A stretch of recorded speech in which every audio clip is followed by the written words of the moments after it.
Good day, subscribers. Welcome back to the Contrarian. Today I will be telling the story of BYON, formerly Overstock. Not hyping it up, but kind of giving my perspective in terms of why I am very bullish on this company, seeing the direction it's going, the new transformation that has taken place at BYON itself in the board of directors, in different businesses they're buying up, and kind of looking at some of the history of Overstock as well as the direction of where it looks like it's going under the new leadership of the one and only Marcus Lemonis. So, to get it started, Overstock was founded in the dot-com era, 1997.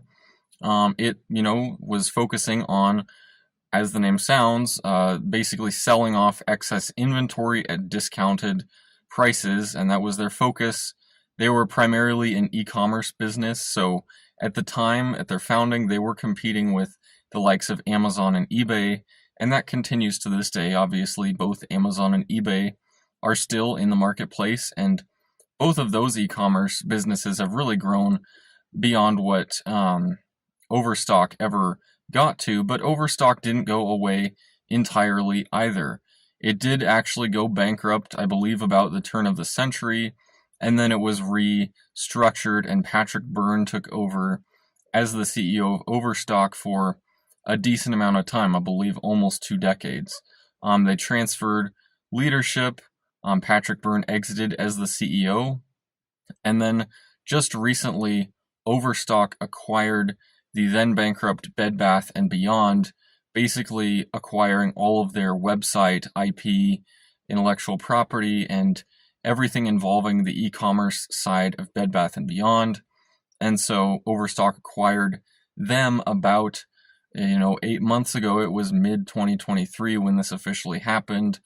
And then actually just a couple of days ago, BYON announced that they were acquiring Zulily, another brand that kind of went bust like Bed Bath & Beyond, but they're also able to acquire Zulily and incorporate that into their business. It's really cool to point out that about a year ago, an activist investor, Marc Cohodes, got involved with then Overstock.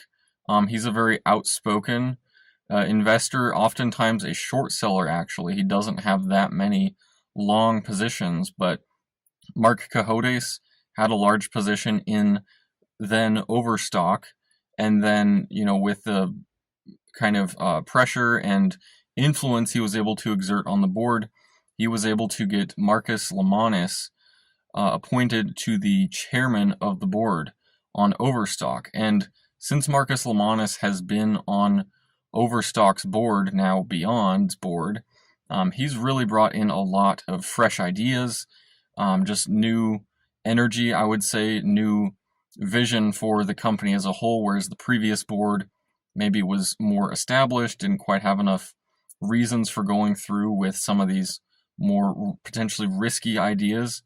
Marcus is definitely on the forefront, pushing this business to advance as a company, pushing it kind of, I would almost say, restructuring its focus. So it's maybe not as broad of a focus now, it's more focused, but it's still kind of niche categories. So it's, focusing on weddings, home furnishings, and then Overstock is still in existence, so that's more focused in the, sale of excess inventory at discounted prices. But now with Zulily, you have a whole new business sector as well that BYON is able to focus on. Of course, with Bed Bath & Beyond, you're actually focusing more on the, side of business that used to be on, which is more the home furnishings, everything involving that. But the company as a whole has really been transformed a lot in the last year. I would say up until about a year ago, when Marc Cohodes got involved as an activist investor, it very much so seemed to be kind of a dying brand. Overstock had been around for a while. It had lasted through 2 recessions, even the Great Recession. It had lasted through COVID, but it just really hadn't ever broken through its plateau that it's kind of been at for a while. And with Marc Cohodes and then Marcus Lemonis getting involved with Overstock and now BYON, it really does hold a lot of potential, in my honest opinion.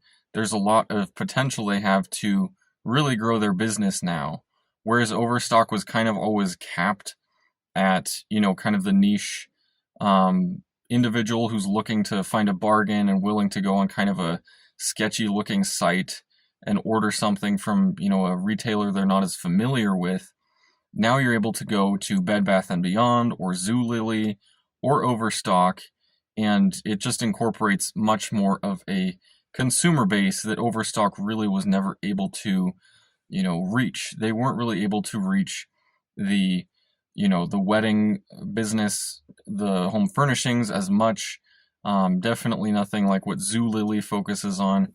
So there's a lot of potential in BYON, which is the company that incorporates all of these kind of side businesses that formerly existed separately, but now exist together in BYON itself. And it was basically Overstock that rebranded itself as BYON.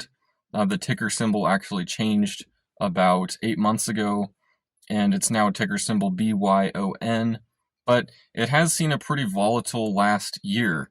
It was a little bit higher last July for a short amount of time, and then it really sold off to about, low of $15 a share about 3 months ago, and then it's up about, I would say, 120% since then right now.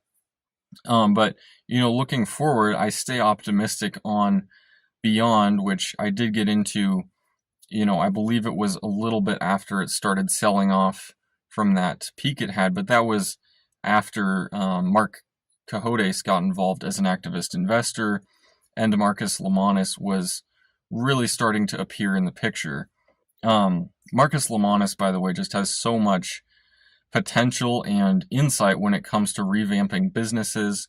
He's literally starred on a CNBC show focused on kind of revamping small businesses. He starred on a show called The Prophet, not profit like the religious sense, but PROFIT. He starred on that show, kind of focusing on rebranding, bringing fresh ideas to small businesses. He's the current CEO of Camping World, I believe it's called. Basically, RV trailer sales center all over the United States, selling campers. He's the current CEO of that company as well. So he's a busy guy, but he does have the energy to also be the chairman of BYON and really bring a lot of fresh ideas to this company. So, bottom line, I'm looking forward to what is happening with BYON. I look forward to seeing how their business grows in the coming year. They actually gave some pretty aggressive guidance in their last quarterly filing. They were saying that in the coming year, they should be able to double their revenue. And while that's pretty aggressive, I think that's realistic given where Bed Bath & Beyond is coming from as a formerly bankrupt company. I think there's a lot of potential for that side of their business to grow. I think with Zulily now, also a formerly bankrupt company, I think that'll have a lot of potential to grow as well. I think Overstock will maybe stay about where it has been, but just looking at Bed Bath & Beyond, Zulily, where these businesses can go and then boost BYON's total revenue, I just see a lot of potential with BYON right now. I think it's a really cool example of what a determined activist investor can do, what the right appointee to a board can do to a, not a terrible existing company, not a terrible board, but just one that's kind of outdated, needs some fresh insight, needs some impetus to actually do some aggressive decisions that they might not normally choose.